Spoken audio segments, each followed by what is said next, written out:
joué. C'est bien, on est 15. Bonjour à tous. Bonjour, victoire de l'AC Milan, 2-1 sur sa pelouse face au Genoa. 2 mois que l'AC Milan ne s'était pas imposé au San Siro. Pour débattre de ce match, j'ai à mes côtés Adri. Salut Adri. Salut les gars, salut à tous. Et Mathis. Salut Mathis. Salut à tous. Donc l'AC Milan qui s'est imposé 2-1 grâce à un but de Rebic, magnifique ouverture du score à la 13e minute sur un service de Pierre Kaloulou. Destro, qui avait déjà mis un doublé à l'aller, récidive et marque à la 37e minute. Puis enfin, c'est un but du peut-être futur Milanais, le jeune Scamacca contre son camp, qui nous permet d'arracher 3 points très précieux, tandis que l'Atalanta a gagné sur sa pelouse face à la Juventus, ou encore la Lazio qui a gagné 5-3 à Benevento. Donc, on va parler de ça tout d'abord. On arrivera ensuite au top flop. Le débat du jour sur la prolongation un peu tardive de Gianluigi Donnarumma.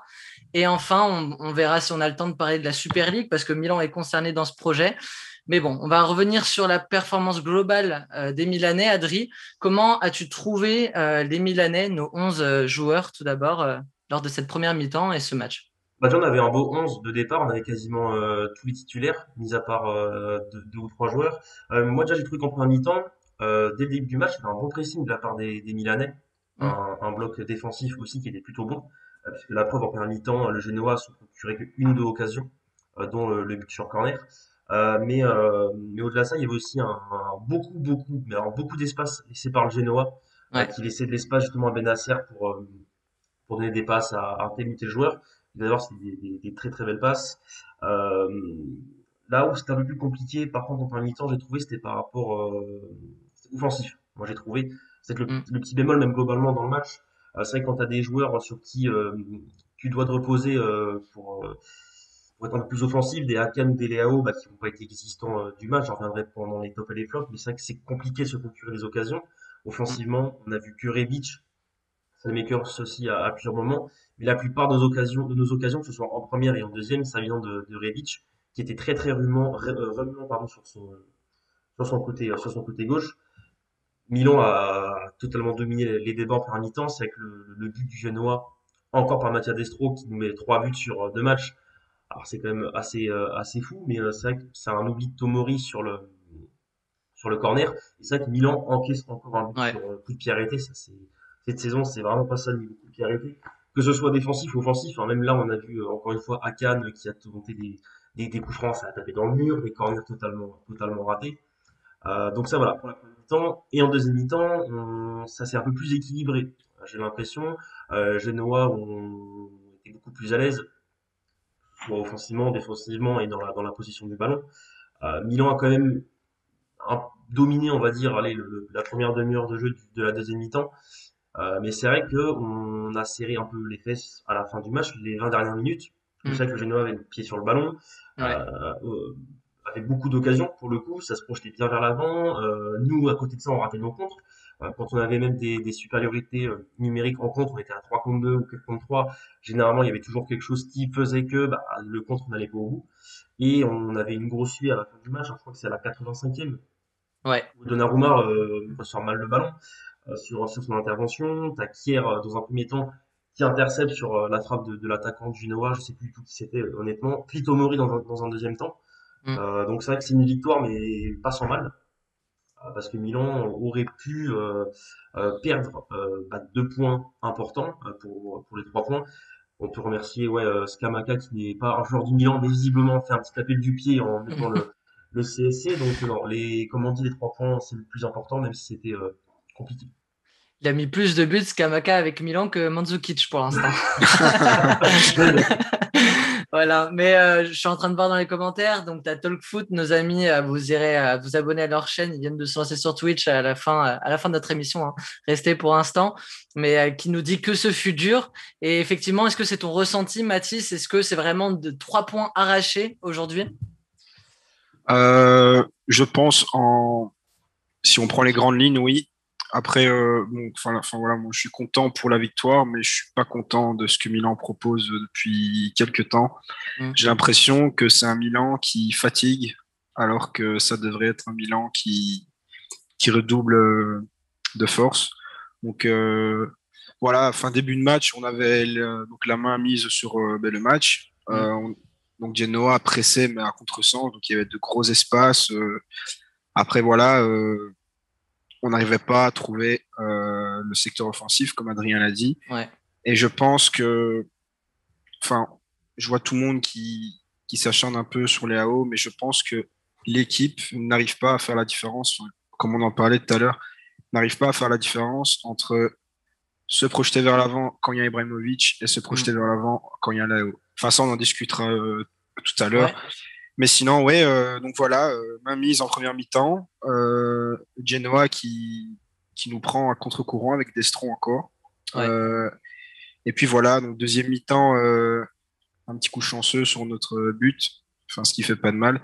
Et ensuite, les 15 dernières minutes qui nous ont fait mal, comme la semaine passée contre le Parme, où enfin, les 15 dernières minutes étaient pour eux. Et voilà, donc en global, je suis pas satisfait à 100% de l'équipe. J'aimerais bien qu'on soit beaucoup plus incisif, que des joueurs comme Akan qui ont des frappes et une précision de frappe hors du commun l'utilisent. Et voilà, que des joueurs comme Théo Hernandez, enfin, envoyer Théo Hernandez durant tout le cours de la saison, faire des grandes traversées. Ici, il n'en a pas fait une seule. Donc, voilà, enfin, je suis assez mitigé sur ce match. Content pour la victoire, mais j'espère qu'on va relever la tête pour les matchs qui restent parce que notre calendrier est très, très compliqué.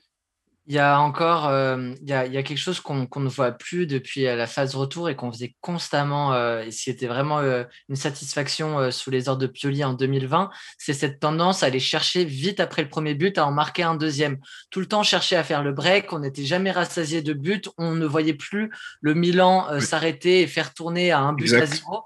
Milan qui continuait à s'acharner, on le voit plus en 2021 et on l'a plus vu aujourd'hui. On a ce but assez tôt dans la rencontre de Rebic. Adri, je vais te poser la question à toi, mais derrière, on sent qu'on n'a pas cette envie de mettre le deuxième. On préfère un peu faire tourner, construire, chercher un peu des centres, mais on sait direct que Léao n'a pas le profil pour les réceptionner. C'est un peu voilà une possession stérile qu'on a, et puis on se fait punir sur le deuxième corner de Destro. Mais c'est quelque chose qu'on ne voit plus à Milan et qui est préoccupant à l'approche de cette dernière ligne droite. Je pense que c'est peut-être dû à un manque de confiance et qu'on sait que Milan, depuis un petit moment maintenant, sont dans une mauvaise dynamique. C'est vrai que peut-être que maintenant Pioli décide vraiment d'assurer le coup, entre guillemets, en cadenassant un peu plus derrière après le but et en demandant à l'équipe de plus se faire tourner, de pas se précipiter. Mais c'est vrai que comme tu l'as dit, hein, c'est vrai que quand Milan tournait bien, justement, on avait cette faculté, on peut dire ça comme ça, à vite se projeter vers l'avant pour essayer d'enfoncer le clou. Mais c'est vrai que peut-être que du coup, le fait qu'il y ait moins de confiance, ou que Milan, voilà, on sait, comme je disais tout à l'heure, sont un peu plus en difficulté qu'en début de saison, ça peut venir de là aussi. Mais c'est vrai que c'est plus compliqué. On voit que directement Milan commence à reculer, mais généralement, c'est dès qu'on commence à reculer qu'on se fait avoir, quoi. Et voilà, tu l'as dit. Et du coup, en deuxième période, donc on ne sait pas ce qui se passe dans les vestiaires, mais en deuxième période, les attentions de l'AC Milan sont justement un peu plus tranchants. On a à la 47e minute Rebic qui loupe une énorme occasion devant le but, voilà, qui tire vraiment dans les tribunes.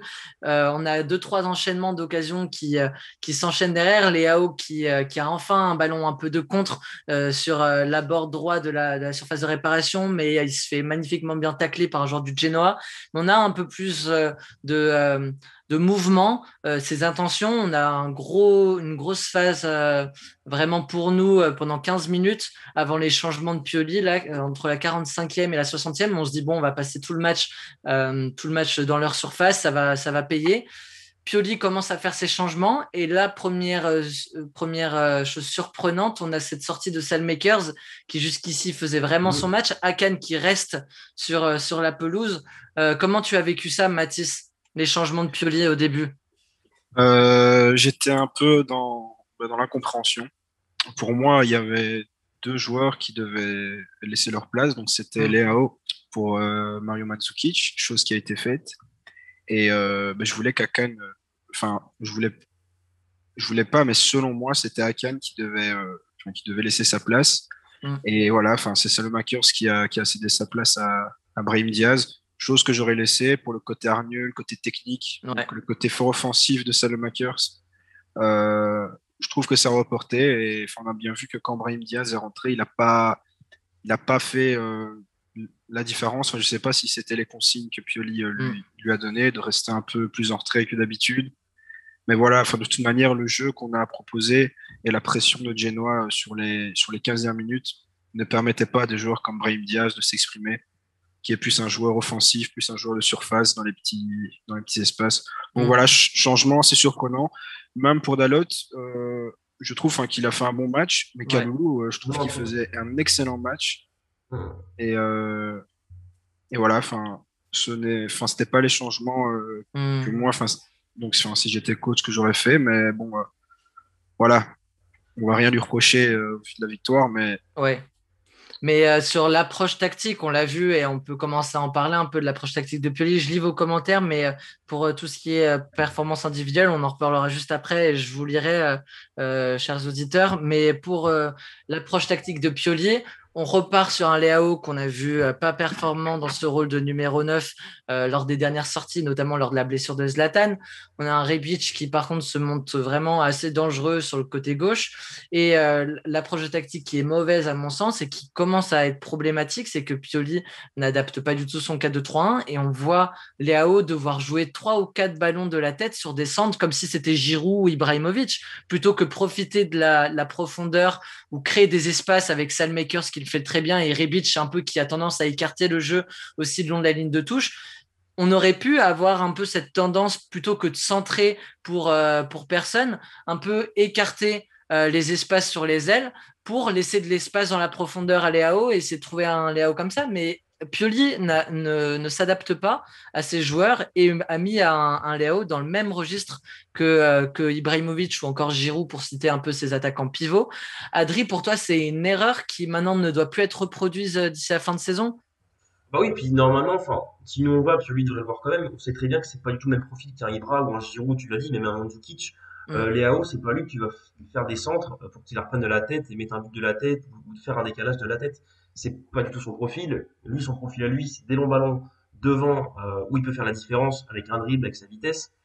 C'est vrai que là, le mettre en pointe, pourquoi pas, même si, à mon sens, en pointe, comme beaucoup, je suis vraiment pas fan, je préfère sur un côté.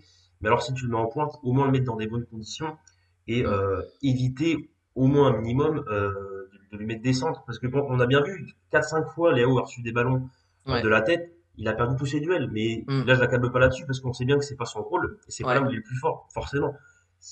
On peut l'accabler sur plein de choses, mais c'est vrai que là-dessus, c'est compliqué. La seule fois où vraiment il était dangereux, c'est quand il y a eu des ballons en profondeur. C'est les deux seules fois où il était dangereux du match. Ouais. Mais autrement, voilà, c'est vrai que Pioli s'adapte peut-être pas assez à ses joueurs. Mais encore une fois, il est trop bloqué sur son 4-2-3-1 habituel. Quand il y a Zlatan ou sans Zlatan, il change rien. Et c'est problématique. Dites-nous, vous, dans le chat, qu'est-ce que vous pensez de Pioli sur l'approche tactique de cette rencontre? Je vois Moreau Scans qui nous dit comment vous voulez jouer la profondeur face à un bloc bas. Bah, la réponse, c'est si jamais on ne s'attend pas à jouer la profondeur dans un bloc bas, bah, mets Mandzukic en pointe dès le début alors de ta rencontre. Tu mets ce joueur-là, même s'il a peut-être pas 90 minutes dans les jambes, mais tu le fais sortir Mandzukic à la 60e. Mais tes intentions de jeu dès le départ, elles doivent être modèles et pas se cacher derrière, bah, j'ai que Léao à mettre en pointe et on va lui mettre des ballons de la tête qu'il ne touchera jamais.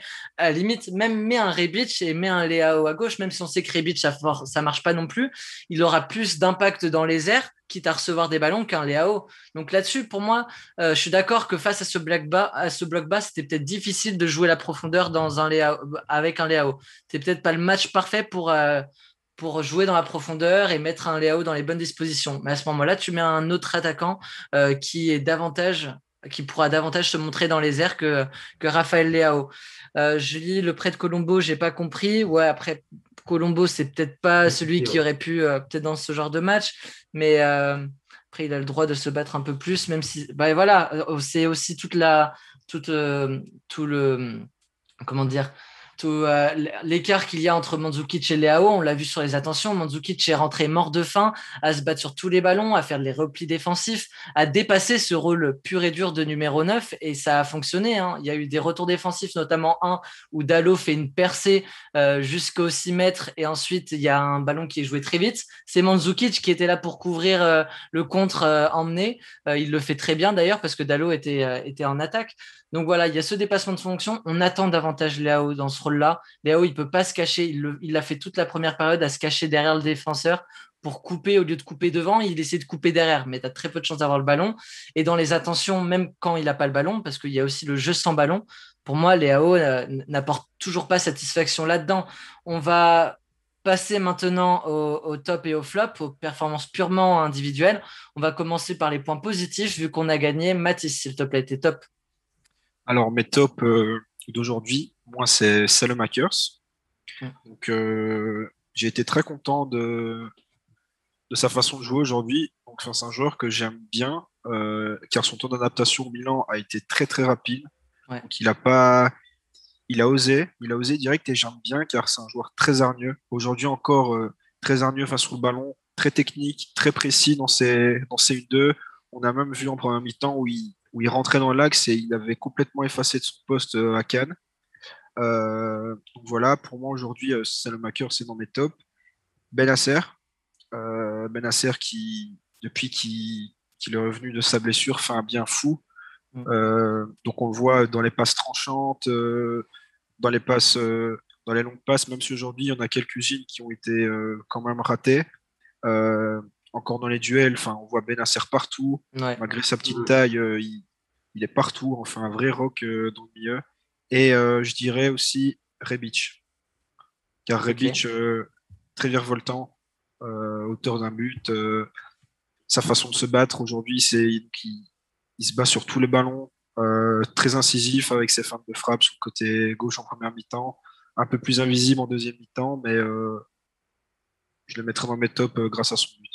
D'accord, ok. Adri, t'es top. Aussi en top 3, même si au niveau des. Alors, des dribbles, c'est mieux. Beaucoup moins de déchets, je trouve, en ce moment, et sur ce match-là en particulier. Même s'il y a toujours voilà, deux, trois mauvaises décisions, c'est vrai que sur son côté droit, je le trouvais très vraiment. Limite, des fois, il jouait à deux postes, il jouait à droite, après, il piquait au centre. Donc, j'ai vraiment trouvé très, très intéressant. Toujours avec son petit dribble derrière le pied d'appui qui est vraiment. Il a bien ce dribble-là. Plutôt bon. En deuxième, j'ai mis Benacer aussi. Ouais. Bien aidé, comme je disais tout à l'heure, par les espaces laissés par les joueurs de Gênes. J'ai trouvé très remuant aussi, bon dans la prise de décision, dans la prise de risque aussi, avec une bonne grinta aussi de la part de l'Algérien. J'ai trouvé très très intéressant sur le milieu de terrain. Peu de déchets, il y a eu quelques passes de ratés, mais honnêtement, c'était quasi impeccable pour l'Algérien. Il est mis en première position aussi.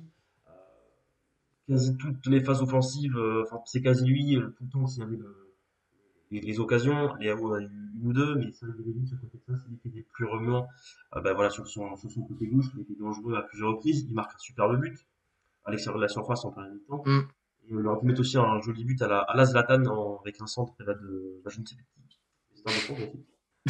Donc ouais, non, Rebic, voilà, c'est un joueur que j'aime beaucoup. Ça, il nous a montré que voilà, il peut faire la différence. Il a été très bon sur ce match-là. Vous nous entendez bien? Je vois problème de micro. Vous nous entendez bien ou pas?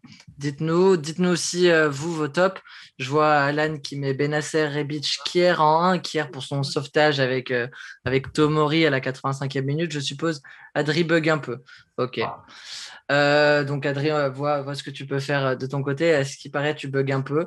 Adri, parfois ton micro te lâche. Ils nous C'est que disent... j'ai investi dans notre micro. Ça marche. Donc moi, pour ma part, en troisième position, donc moi, j'ai pas mis Benasser parce qu'il y a eu quelques pertes de balles ou quoi, et c'était loin d'être un de ses plus grands matchs. J'ai plutôt mis, alors voilà, c'est vraiment subjectif aussi pour le coup, malgré que j'essaie d'être objectif, mais c'est Dalot. Moi, que je mets en troisième position parce que là où on a souvent vu un Dalot mal rentrer dans les matchs, même mal les débuter et se faire un peu effacer facilement, ben, je trouve que sur les 60 minutes, sur les 30 minutes qu'il joue, vu qu'il rentre à la 60e minute, il fait un match parfait, Dalot. Je crois qu'il gagne 4 duels sur 4 duels. Il fait une très bonne interception juste avant cette fameuse 85e minute là, où il prend un ballon vraiment aux abords de la surface. Il y a 2-3 bons retours. Il n'y a que des bonnes interceptions. Il y a aussi un moment où il est à 1 contre 1 et il arrive à faire reculer l'attaque adverse. Donc vraiment, je l'ai trouvé vraiment bon, l'ami Dalot. Et puis sinon, je vous rejoins complètement sur Rebic et Selmakers. Rebic que j'ai mis en 2 pour ce que vous avez dit. Voilà, c'est un joueur qui s'est vraiment donné. Il est récompensé d'un but. Il a vraiment essayé d'apporter le danger un maximum. Et puis voilà, il a peut-être sa présence qui est vraiment très offensive, permet peut-être pas à Théo de profiter un peu de ses montées. On l'a moins vu là-dessus parce que Rebic a eu beaucoup le ballon, tandis que Salmakers et Kaloulou notamment a eu beaucoup plus d'espace offensivement. Kaloulou qui a vraiment été bon dans les centres, dans les dédoublements. Il y a une super action dédoublée entre Salmakers et Kaloulou qui conclut sur cette fameuse frappe de Rebic hors cadre. Mais on a davantage vu le flanc droit que le flanc gauche aujourd'hui. C'est pour ça que vraiment, je mets un coup de chapeau à Salmakers. Je trouve que c'est une de ses plus belles performances ici. Il faudra en reparler à la fin de la saison. Mais pour moi, Salmakers, c'est un des joueurs avec Kessié les plus constants cette saison, les plus réguliers. Parce que là où Salmakers a très bien joué à droite, il a surtout joué trequartista à la place d'un Hakan fantomatique et il a joué 2 postes sur la première partie, sur la première période. Donc vraiment, je l'ai trouvé très bon. Voilà, un bon jeu au pied. Pas beaucoup de déchets, peut-être un peu, mais pas beaucoup, pas autant qu'à l'accoutumée, mais vraiment encore un grand coup de chapeau pour ce joueur. Plus la saison se passe, plus je me dis qu'en fait, la priorité, c'est peut-être pas à droite. Certes, il faudra remplacer Castillero, mais c'est plus au milieu offensif où on a un Hakan Çalhanoğlu qui est sur le départ parce qu'il n'a toujours pas prolongé, il prolongera sûrement pas avec les sommes qu'il demande et les prestations qu'il offre. On a un Brahim Diaz qui, selon les rumeurs, devrait repartir pour une année en plus en prêt chez nous, mais qui n'offre aucune certitude à ce poste de MOC. Et dans le cadre où on a un Pioli qui ne se détacherait pas de ce 4-2-3-1, il va nous falloir vraiment ce milieu offensif de métier, peut-être un peu d'expérience aussi, à aller chercher plutôt qu'un Salmakers qui pour l'instant tire vraiment beaucoup de satisfaction, je trouve, à son poste et qui est très complémentaire avec Calabria, on l'a vu toute la saison, et aussi avec Kaloulou, on l'a vu aujourd'hui. Donc voilà, sur les tops, donc vous, je lis Théo comme Benasser, dès qu'il touche le ballon, les équipes adverses les bloquent. C'est pour ça que j'aimerais que Pioli change de schéma. Ouais, mais là-dessus, c'est pareil, on en revient à ce sujet qu'on aborde tant chez Nostre Milan, c'est la non-adaptation de Pioli et de ses systèmes de jeu qui restent malgré voilà, les manques de joueurs par période, par blessure. On a eu ça tout le long de la saison. Une chose est sûre, le 4-2-3-1 n'a pas changé. On avait évoqué le 3-4-1-2, on avait évoqué le 4-4-2 en losange. Mais bon, je pense que l'occasion illicite serait belle, nous dit Night Flamme. Effectivement, Kessié, il a couru de la première à la 93e minute. Ce joueur a pris une dimension gigantesque. Je vous lis un peu. On va passer maintenant au flop. Là, on va avoir pas mal de choses à dire. Adri, je te laisse commencer. En troisième, ça va peut-être un peu surprenant, mais j'ai mis Donnarumma. Ok.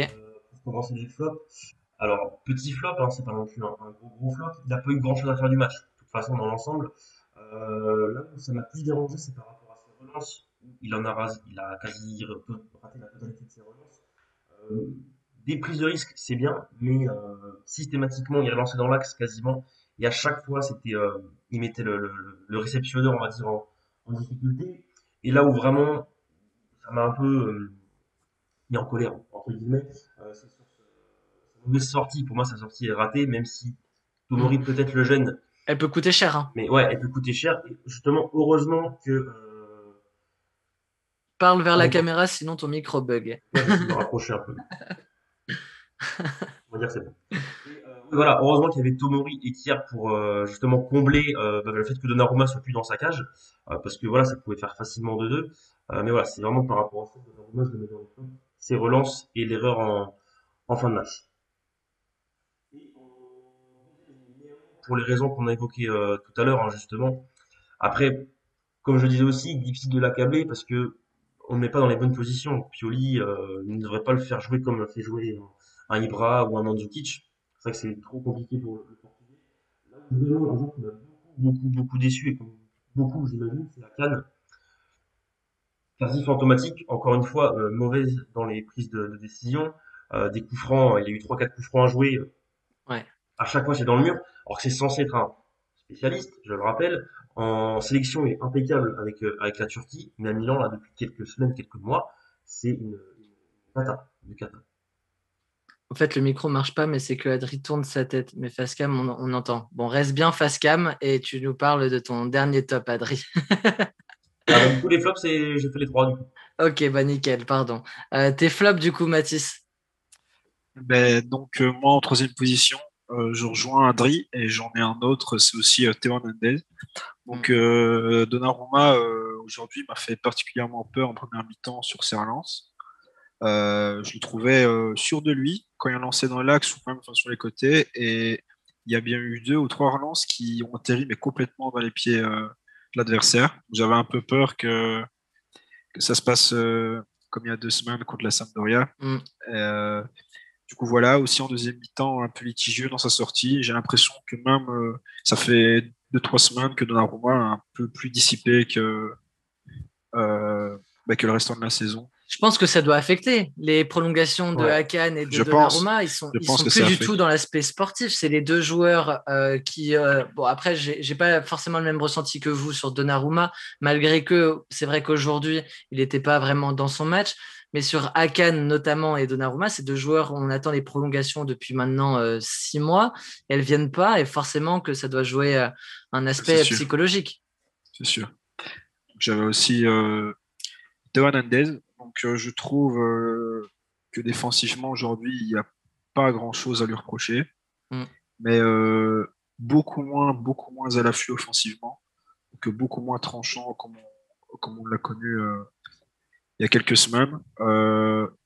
Il a fait une bonne prestation la semaine passée, donc, en offrant une belle assist pour Kessié, mais cette semaine, j'avais l'impression qu'il jouait un peu plus avec le frein à main, Mm. donc beaucoup plus centré sur l'aspect défensif, alors qu'en première mi-temps, il y avait le couloir pour lui et Rebic, donc il aurait pu Ouais. apporter beaucoup.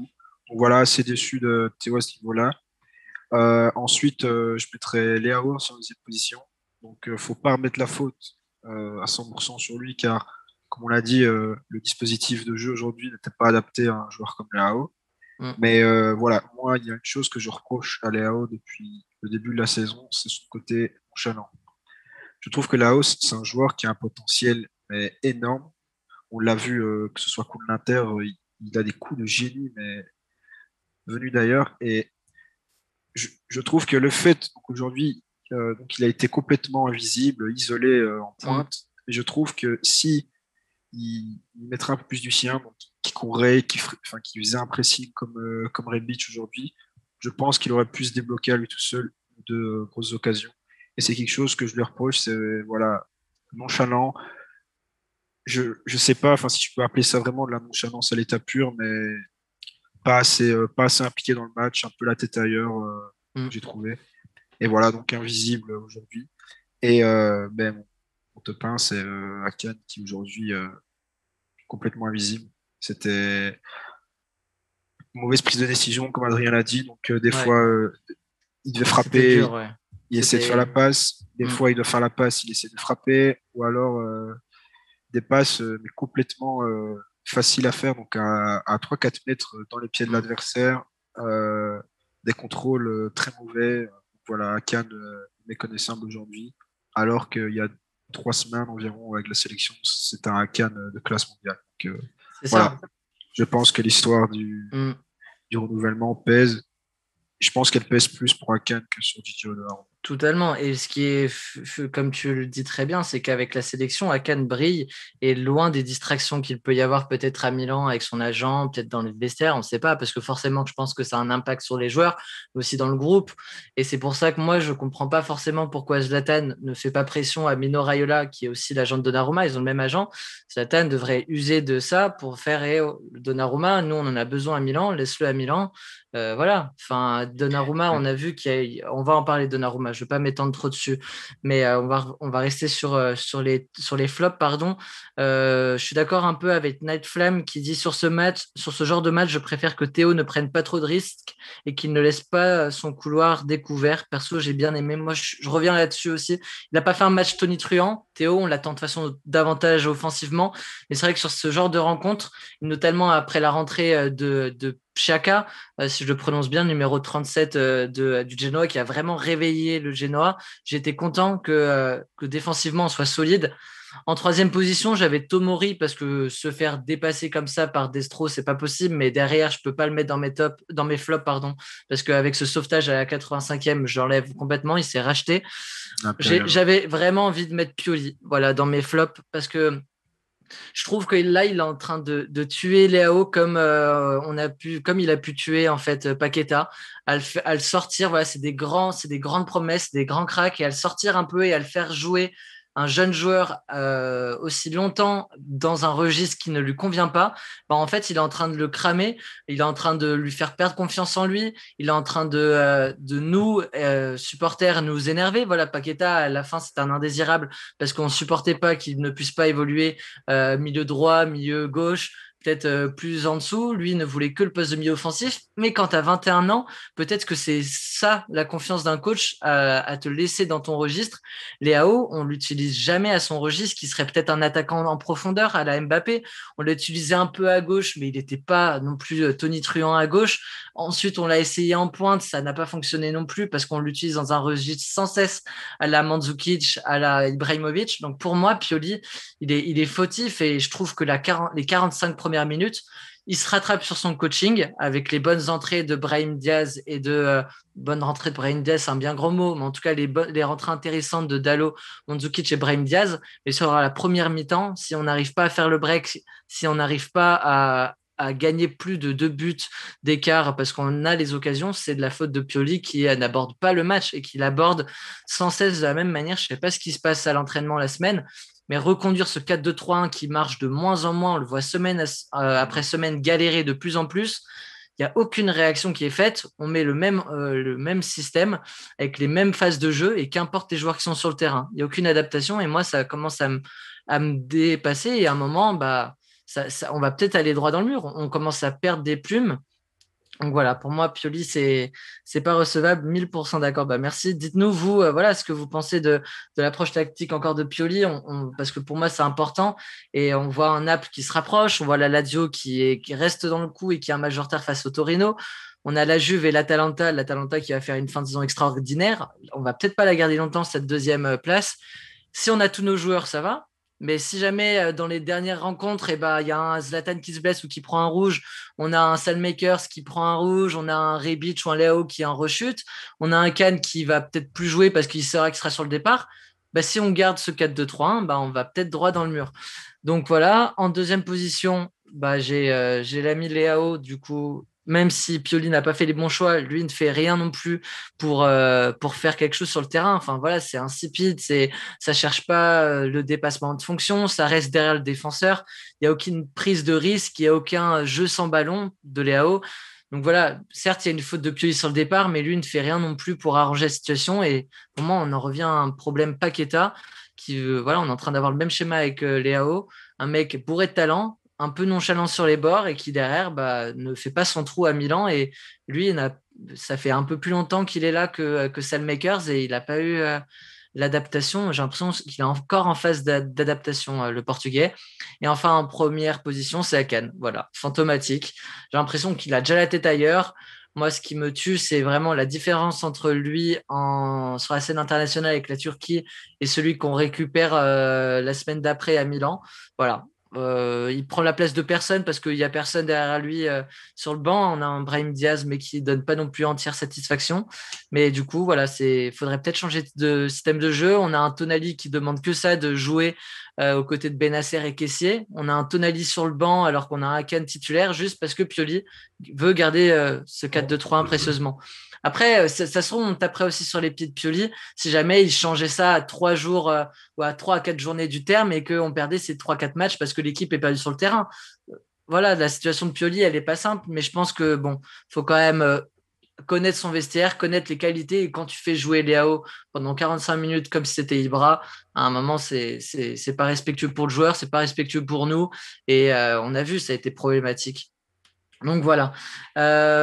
Brahim, ouais, bof, je vois pas trop. Pioli est trop limité tactiquement malgré la deuxième place, et il insiste toujours avec Krunic qui est honteux. Aogué ne joue jamais. Point positif, Casti ne joue plus. Ouais, pour l'instant, il ne joue plus. Heureusement, parce que Selmakers est là. Heureusement. Mais c'est vrai qu'on n'a pas Castiro. Il y a Skrunic là qui loupe un 3 contre 2 à la 91e minute. Pareil, un Théo Hernandez qui perd un ballon aussi à la 91e minute. Enfin, on a vraiment stressé jusqu'au bout dans ce match. Adri? On parlait justement là de Pioli, de ses choix tactiques, mais c'est vrai que je serais très curieux, moi, pour ma part, et justement, j'ai pu Pierre le dire dans le chat, mais c'est vrai que voir un milieu Benacer, Tonali Mm. Kessié, sans pour autant dire un Tonali en 10, hein, mais juste les trois à plat, on va dire. Mais c'est vrai que le problème, c'est qu'on a quasi plus de marge de manœuvre, en fait. On a quasi grillé toutes nos cartouches. Donc Ouais. c'est vrai qu'admettons, on fait ce milieu à 3, il y aura peut-être encore un petit temps d'adaptation.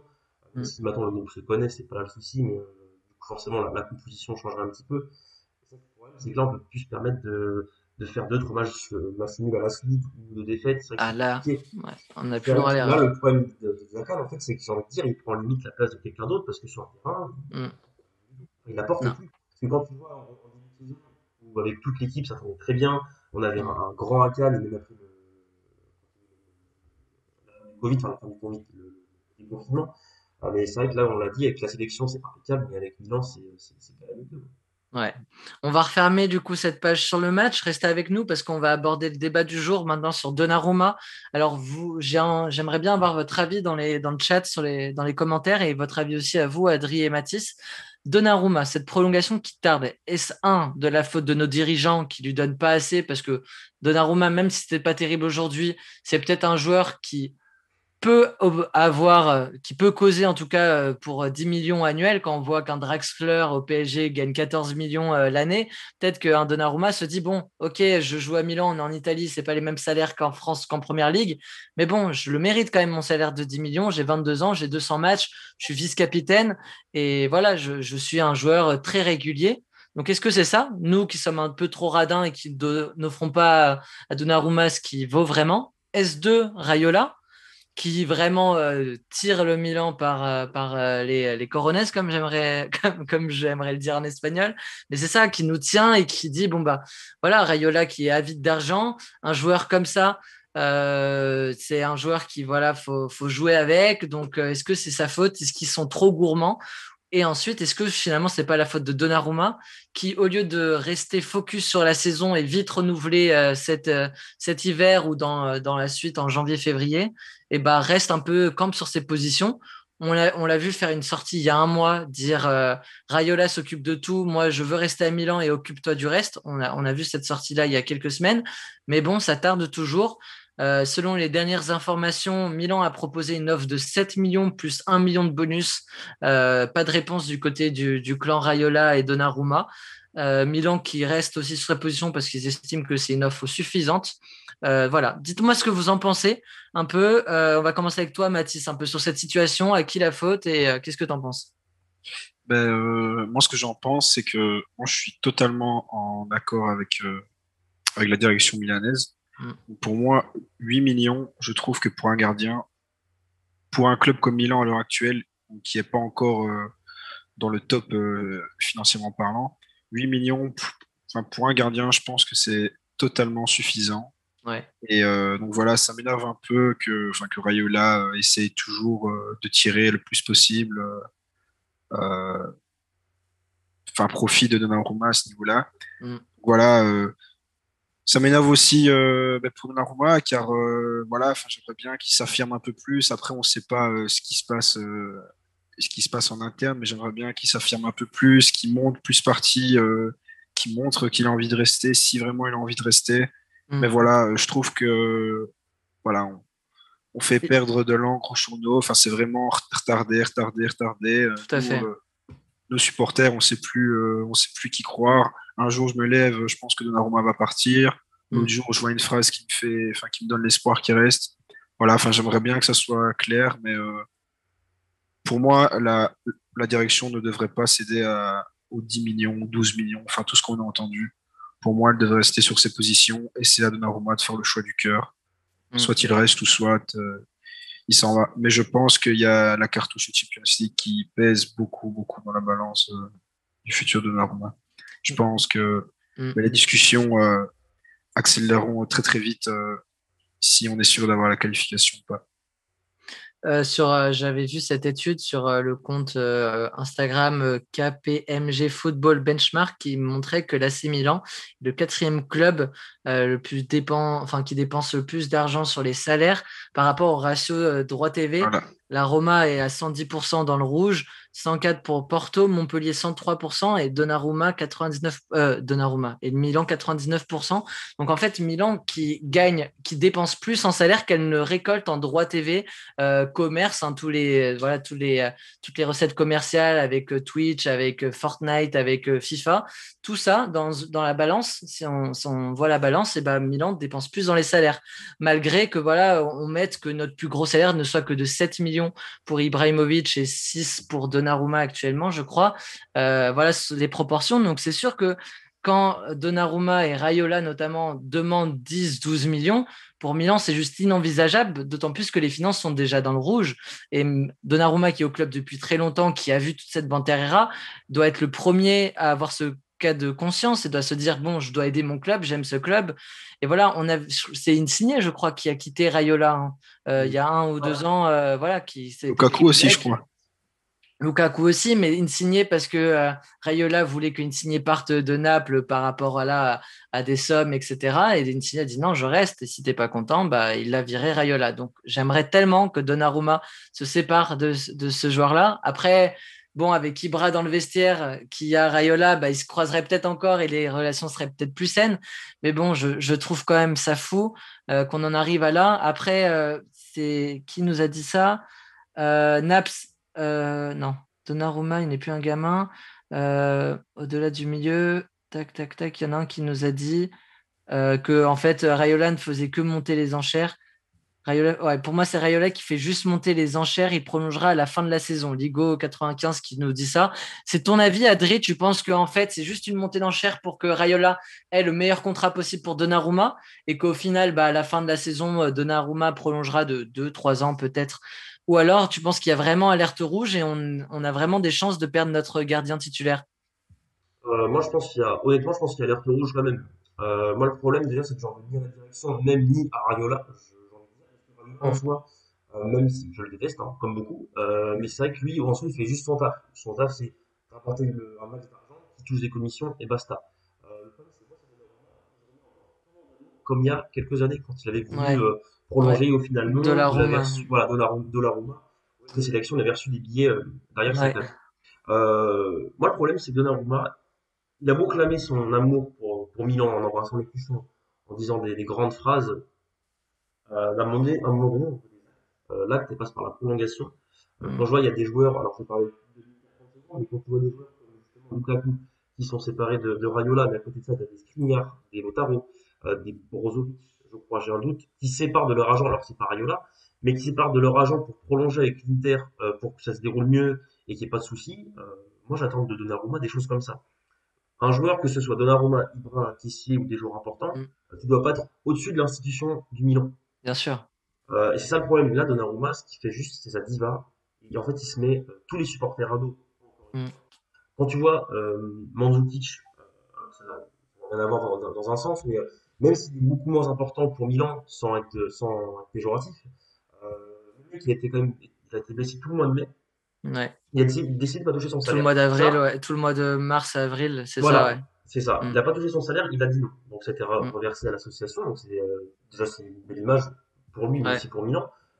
Et soit ça, c'est vraiment ce que doit dégager Milan. C'est des joueurs qui donnent tout pour Milan, que ce soit financièrement, principalement. Là, voilà, Donnarumma, c'est encore une fois une histoire qui souffle tout le monde. Après, il y a peut-être aussi une histoire de Ligue des Champions aussi. Peut-être qu'il attend juste ce dernier moment pour être sûr que Milan soit en Ligue des Champions et prolonger ensuite, c'est sûr. Parce que s'il prolonge de 3 ans et que ensuite, c'est peut-être ça en fait, c'est peut-être ça, tu as raison en parlant, c'est peut-être ça, c'est peut-être que si Milan finit 5e et que Donnarumma ait prolongé de 3 ans, et il se dit en fait mon futur serait mieux ailleurs. Après, il serait pas malheureux parce qu'avec un contrat à 7, 8, 9, 10 millions, il serait pas le plus malheureux. Moi, j'aimerais te poser aussi cette question, Mathis, c'est que dans le vestiaire, est-ce que tu penses que ça a un impact? Quand on voit un Hakan qui peine à avoir ses 6 millions, quand on voit un caissier qui est payé 3,5 millions et qui cherche un peu à être payé plus sans mettre de pression, mais de voir ce jeune joueur vice-capitaine faire la diva alors qu'il gagne déjà 6 millions, est-ce que tu penses qu'au sein du vestiaire, les caissiers, les Benacer, tous les joueurs qui sont un peu moins bien payés que Donnarumma, qui est le deuxième salaire du club derrière Ibra, ils se disent, oh, lui, il gagne déjà 6 millions, il en veut 10. Enfin, c'est bon, quoi. Nous aussi, on est en train de voir pour nos prolongations. Tu gagnes déjà suffisamment à ton âge. Mais je pense que, enfin voilà, donc, enfin, ça reste des humains. Je pense qu'il doit y avoir en interne, mais que ça discute. Enfin, on le voit bien avec Caissier, qui essaye de tirer aussi le plus possible une somme pour son contrat. Je pense que ça a un impact. Après, je ne sais pas si ça a un impact tel que ça impacte le plan sportif. Sauf si, enfin, même si on se pose vraiment la question avec Hakan au vu de ses performances. Mais oui, je pense que ça doit en parler. Donc voilà, et là, ça doit en parler de plus en plus vu que ça traîne. On ne sait pas. Enfin, j'ai vraiment l'impression que là, on est encore dans le doute de tout. Donc Milan pourrait être au top euh, dans, dans 8 matchs, comme Milan pourrait être vraiment Ouais. dans le mal à l'issue de cette saison. Donc à voir, je pense que l'élément déclencheur, c'est la Champions League et c'est ça qui me met encore plus la pression. J'attends vraiment de voir les prestations, le classement pour m'avancer, car si qualification en Champions League, le financier vient, on peut attirer d'autres joueurs, on peut élever les salaires, enfin, tout se rééquilibrera, mais à voir. Donc, mais je pense que, enfin, qu'il y a bel et bien un petit impact dans le vestiaire par rapport à ça. Ok, je lis vite fait les commentaires. Déjà, merci à Hugo SCM10, supporter de l'AC Milan qui nous rejoint. Merci pour ton follow. On a Goodgoom13 qui nous dit un remplaçant Wim, même d'un même niveau, je pense pas. Gigio est encore très jeune avec une très grosse marge de progression. C'est le gardien numéro 1 du futur. En dessous, tu as Fusea Maden, désolé si j'écorche les pseudos, mais c'est pas toujours facile à dire. 8 millions, c'est une très belle offre du Milan, mais dans le football actuel, les joueurs d'avenir est confirmé, cela se paie. C'est vrai, on a vu des Joao Félix transférés pour 180 millions, on a vu ce genre de choses. C'est sûr que Milan n'arrive pas à suivre le modèle économique du foot actuel en surpayant des joueurs qui sont pas si bons que ça, en ayant une... Enfin, tu vois, c'est compliqué de comprendre comment Milan, en ayant son plus gros salaire à 7 millions d'euros annuels, peut encore être surpayé ses joueurs, alors qu'en Première Ligue ou notamment au PSG, on paye des dragstores 14 millions, on paye tous les joueurs 15 millions, et Milan est quand même dans le rouge. Mais il ne nous a rien coûté. Le perdre gratuitement serait encore pire pour moi. S'il aime vraiment le Milan, il doit prolonger. Et enfin, Ligo 95 soulève cette question qui est intéressante. Et quel club actuellement serait prêt à donner 12 millions par an pour un gardien en Europe? Ça, c'est sûr que effectivement, les joueurs de champ ont plus d'opportunités d'avoir des gros salaires plutôt que des gardiens. Adri, est-ce que tu veux ajouter une dernière chose là-dessus? Bah, le problème, c'est que déjà, j'espère que enfin, j'espère. Si la direction sait, par exemple, comme des caissiers qui sont payés entre Ouais. guillemets que 3 millions, disent bah attendez, moi aussi j'ai sorti une grosse saison, je suis là depuis quelques temps maintenant à Milan, pourquoi moi est-ce que je touche que 3 ou 4 millions, pourquoi moi je touche pas 5, 6 Tout voire à 7? fait, Je suis c'est sûr. aussi légitime, moi, voilà, alors c'est vrai que je suis pas aussi important entre guillemets que des Ibra, des Donnarumma, mais bon, voilà, je suis là aussi depuis quelques saisons, Je je fais suis des d'accord avec toi. prestations plus que correctes, je pense, pourquoi pas moi? Mm. Moi je pense que si la direction cède au duo Donnarumma-Raiola, là je pense qu'on aurait un souci dans les vestiaires, quoi. Mm. Effectivement. Et je pense que vraiment, ça nous détourne de notre objectif qui est purement sportif, de vraiment assurer cette place qui est loin d'être gagnée parce qu'on sera à la lutte jusqu'au bout avec l'Atalanta, la Juve, le Napoli et peut-être la Lazio. Donc vraiment, c'est loin d'être gagné. Milan qui gagne, qui conforte cette seconde place avec cette victoire 2-1. Mais toutes ces distractions autour des prolongations ou non de l'AC Milan vont poser peut-être problème d'ici la fin de saison. Il y a aussi, et je l'évoque là, je veux juste faire une petite ouverture, on en parlera davantage dans le débrief qui sera lui aussi en direct mercredi après le match, donc en soirée, parce que le match est à 18h30 mercredi face à Sassuolo. Le débrief sera en direct sur Twitch également, et on en reparlera un peu plus parce qu'on aura davantage d'éléments sur cette fameuse Super League où Milan fait partie des clubs fondateurs. Et du coup, là, ça aussi, ça va peut-être rajouter son grain de sel dans la fin de saison du Milan, parce que si Milan est un club fondateur de cette Super League, Milan serait boycotté de la Ligue des Champions. Et donc finalement, est-ce qu'on se bat, là c'est la question que je vous pose dans le chat et à vous mes amis, est-ce que là, on n'est pas en train de changer d'objectif et de dire, bah en fait là on se bat peut-être pour une 4e place en Ligue des Champions. Peut-être qu'on ne verra jamais la couleur de ça, puisque avec cette Super League où Milan, je l'ai dit, est un club fondateur, on serait boycotté par l'UEFA et du coup, on ne jouerait pas cette compétition. Adri? Déjà, ça va foutre un bordel monstre, hein, on le disait tout à l'heure en off, Mm. ça va être un bazar pas possible. Moi, je pense quand même qu'on doit rester focus sur la saison. Je pense quand même qu'on a parcouru un gros chemin cette saison pour se dire au final, bon, bah, est-ce qu'on relâche un peu les chevaux parce que dans tous les cas, on s'attend en Ligue des Champions. Je trouverais ça dommage, une pour les joueurs, pour deux pour le Mm. staff aussi qui est derrière les joueurs, mais aussi pour les supporters parce que on supporte Milan dans les bons et dans les mauvais moments. Ouais. C'est vrai que ce serait dommage voilà, de lâcher les chevaux, comme je disais. Pour moi, on doit rester focus cette saison, même si on sait là dans quelques jours que voilà, Milan ne participera pas à la Ligue des Champions et boycotte par l'UEFA. On doit faire cette saison, on doit finir quand même, même pour le prestige, entre guillemets, ce serait Mm. dommage de faire d'être dans les 2 premiers toute la saison et se dire à la fin, bon, Ouais. bah, c'est bon, on est pour la Ligue des Champions. Mm. De finir 6 7 c'est pas dérangeant. Donc, non, même si Milan est boycott de cette Ligue des Champions, si au final, bon, ça a l'air d'être assez concret, ça a l'air de se passer comme ça, Milan doit rester quand même, doit se battre pour au moins le top 3. Kenshi Rosso qui nous dit avec le risque d'exclusion en Serie A et des équipes nationales pour les joueurs, cette Super League est morte-née. C'est vrai qu'on ne comprend pas forcément vers quel modèle économique on le comprend, hein, parce que tout est une question de droit TV. Enlever le Real, le Barça, tous les clubs anglais à la Ligue des Champions pour les mettre dans une Super League, bah, bien sûr que les clubs seraient gagnants parce que tout le monde s'arracherait les droits de cette Super League, même si le prestige est moindre que la Ligue des Champions. Milan, d'un point de vue économique, a tout à y gagner en rejoignant cette Super League aux côtés du Real, etc.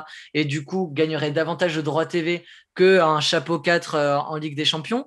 Mais purement sportivement, je ne vois pas comment ça peut être viable. On a vu que des projets comme ça peuvent se casser la gueule. On a vu Téléfoot cette année qui vendait un truc magnifique, révolutionnant les droits TV en Ligue 1. En bout de 4 mois, ça a crash. Donc peut-être que cette Super League va être morte-née, comme vous le dites. La NBA du foot, dit Kenshi Rosso. Pour te donner la parole, Mathis, tout ça, on l'abordera plus en détail mercredi parce qu'on aura davantage de choses à raconter, on saura davantage de choses sur ce projet. Mais toi, sportivement, Milan, en sortant de 10 ans de Bandera et qui rêve de retrouver sa Ligue des Champions, c'est assez incompréhensible de dire que Milan, en fait, se dirigerait plus vers une Super League que de jouer purement la Ligue des Champions. Ouais, totalement. Déjà, moi, je trouve que voilà, donc le fait que Milan se fasse exclure, si ça devrait arriver de la Ligue des Champions, ben, ça enlèverait tout le prestige, donc toutes ces années, parce que si le Milan existe et si Milan est renommé dans le monde entier, c'est grâce à la Ligue des Champions. C'est quand même le deuxième club le plus titré de la Ligue des Champions.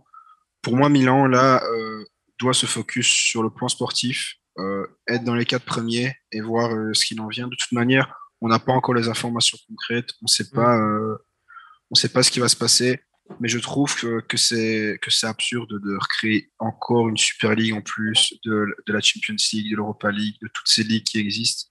Je trouve que que le foot devient de plus en plus un business financier avant d'être avant tout un sport, un loisir.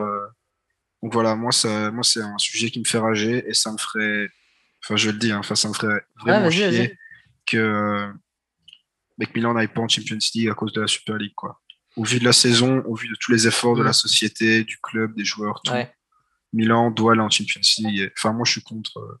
Et puis ce serait une ligue un peu biaisée vu que les clubs allemands et les clubs français n'ont pas pris part à cette Super League. Donc il n'y aurait ni le Bayern, ni le PSG, ni Dortmund, ni Lyon, ni ces clubs emblématiques, hein, notamment le Bayern PSG dans une moindre mesure.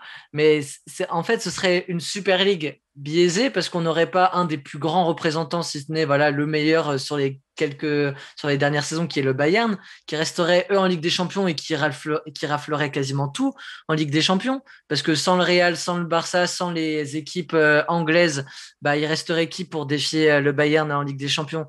Le PSG, voilà.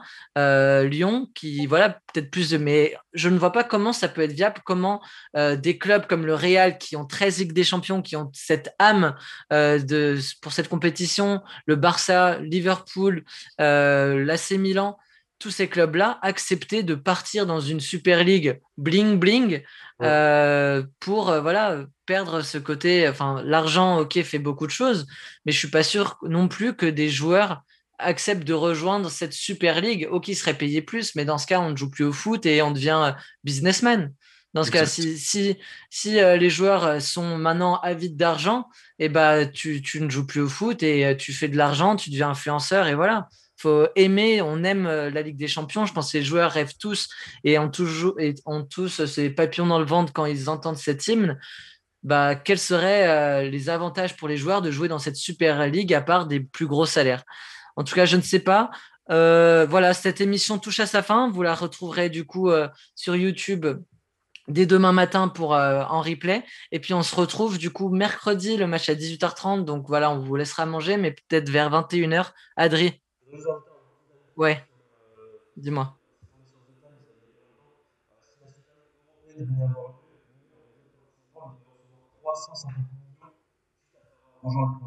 Oui, Oh. ah, mais c'est purement une histoire d'argent. Et Milan et Arsenal, qui sont des clubs moindres, ont tout à y gagner économiquement parlant. Par contre, Sportivement, sportivement c'est foutu. parlant, c'est foutu parce que Milan et Arsenal, dans une ligue, on se dit peut-être match aller, match retour. Milan finirait 12e sur 12, 11e sur 12, se battrait quoi pour être 10, 9, 8, mais n'arriverait pas sur le point sportif dans des matchs de foot à battre le Real, le Barça, Manchester United, Manchester City, Liverpool. Il y a tant de clubs et du coup, bah, on aurait quoi? Quelle serait l'image de Milan sur cette scène? C'est jouer la 10e place, ne pas finir dernier. Ce serait ça les objectifs du Milan dans cette Super League.